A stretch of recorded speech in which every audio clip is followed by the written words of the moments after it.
Well, I think the important thing now is that the US is actually aligned with many key markets around the world.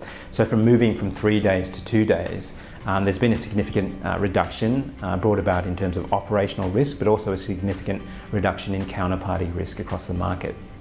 From a market efficiency perspective, what shorter settlement cycles brings is greater ability to turn over assets more quickly.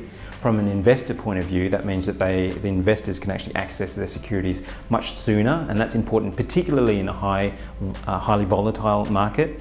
But also from an efficiency point of view, it means that basically a third less capital is tied up in the financial system at any given point. Well, one important thing is that Asian markets are themselves leaders in shorter settlement cycles. So Hong Kong actually moved to T+2 in 2011, Australia, New Zealand and Vietnam actually moved in 2016, and in fact China operates today on a T+0 settlement cycle. Singapore and Japan are actually themselves on track to move to T+2 in the foreseeable future. So this harmonisation actually enables consistency of practices, which is great. It aligns cash flows between markets for firms, and it also simplifies cross-border trade.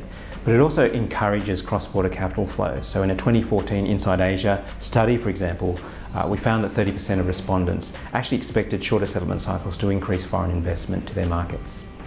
However, for firms that are not prepared for harmonisation of settlement cycles, it can lead to operational challenges in the middle and back office, and it also brings forward the need to automate.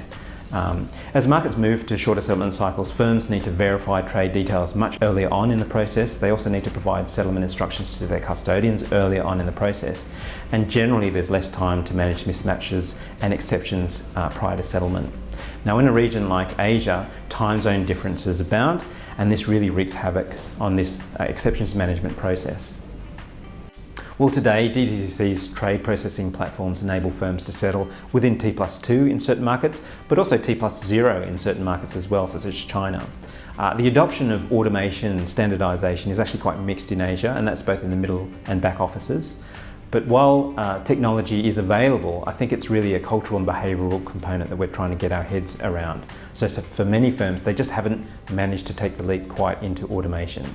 Now that Inside Asia study that was released in 2014 also found that 93% of firms cited the need for greater automation. It also found that 31% desired more straight-through processing to reduce manual touchpoints but also address fragmented workflows.